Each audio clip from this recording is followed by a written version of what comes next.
when I teach DC theory, everything is based off of Joe Barnett and I took a class. This is Seth Sy and Josh's dad. Took a class from Carl Metzger.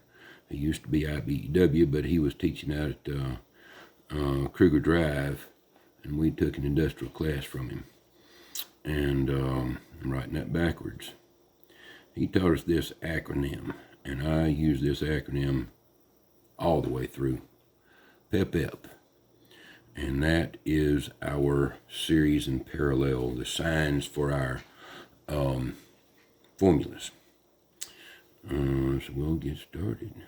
Now, if you are not smart enough to write this down, when you're told as an apprentice to write something down and you don't write it down, there's not a whole lot I can do for you. Not a lot anybody can do for you. So just go ahead and tell your instructor just to go ahead and order your dunce hat and have it standing by, because you're not going to be a good apprentice. You're not going to learn well in all this. Do what you're told to do. Get your paper out, write this down, and for a few times, write it down before you do your homework. And it'll stick in your head. And then all you've got to do is think of the PEP, and you own it. And then you'll never have to worry about it again. So take the time to actually write this down. For our series, we start off with our totals. Let's see, where am I at here? Yes, we can see that. Let's start off with our totals. Our voltage totals. You will have E or V in your documentation. This is just what I've learned. This is what I'm going to stick with. Our current total. Our resistance total. And we're going to lay out all our variables, and then we'll come back and worry about our symbols. So they'll stick in our heads a whole lot better. And this is, take 430 some odd.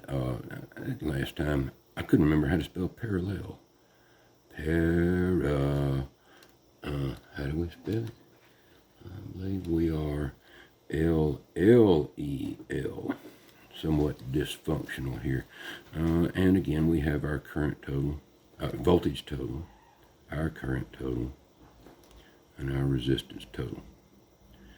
And they will be equivalent to the circuit.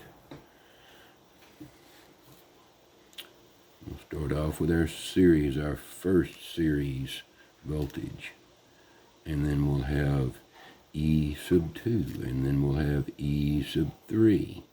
And notice I'm leaving a space in between each one for more. And that means that there might be more.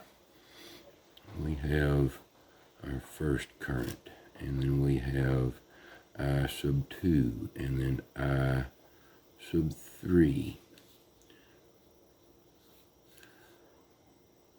R sub 1, R sub 2, and R sub 3.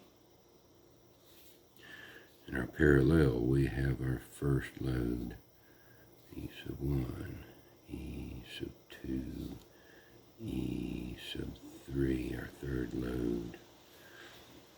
Our current